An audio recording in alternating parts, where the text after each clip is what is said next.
Hi hello नमस्कार। तुम्हा सर्वांचं अगदी मनापासून स्वागत आहे आपल्या युट्यूब चॅनलमध्ये। मैत्रिणींनो, आज मी खूप छान आणि माझी सर्वात जास्त आवडीची भाजी, त्याचबरोबर माझ्या आजीला पण खूप आवडते, ही तांदूळजाची भाजी बनवणार आहे, ती पण आमच्या आजीच्या पद्धतीने। तर भाजी स्वच्छ साफ करून घेतली आहे। भाजीचे खूप जास्त देठ नाही घ्यायचे, शेंडा आणि पानं घ्यायचे आहेत फक्त। जर भाजी कोवळी असेल तर देठ थोडे जास्त घेतले तरी चालतील, पण जर खूपच भाजी अशी जाडसर असेल ना तर शेंडे आणि पानच घ्यायचे। त्यानंतर पाण्यामध्ये उकळून घेतली आहे भाजी सॉफ्ट होईपर्यंत। सॉफ्ट करायची आहे फक्त, खूप जास्त उकळून घ्यायची नाहीये तिला, कारण भाजी मग एकदमच गाळा होऊन जाईल आणि जशी व्हायला हवी तशी होणार नाही।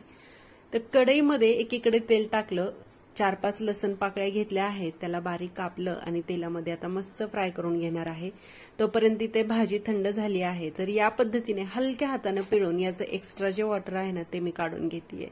तर इथे भाजी या पद्धतीने शिजवून घ्यायची आहे। खूप जास्त तुम्ही शिजवायला जाल तर पालक आहे ना त्या पद्धतीने भाजी होऊन जाईल, तर तिचं टेक्स्चर येणार नाही जसं आपल्याला हवं आहे तसं, आणि भाजी खायला देखील लागणार नाही तशी। तर थोडीशी दाताखाली यायला हवी भाजी या पद्धतीने। आता मी व्यवस्थित मोकळी पण करून घेतली आहे भाजी। आता कढईमध्ये मी इथे एकदम चिमूटभर हळद टाकली आहे आणि सोबतच लाल तिखट घातलं आहे। आता हे सर्व काही व्यवस्थित परतून घेतलं, त्यानंतर याच्यामध्ये जी भाजी शिजवली होती ते देखील ऍड करतेय। सोबतच चवीपुरतं मीठ घालतेय आणि शेंगदाण्याचं कूट देखील ऍड करतेय। तर ही भाजी फक्त तेला मिठात देखील बनवली ना खूप छान लागते। या भाजीला आपलीच एक चव आहे।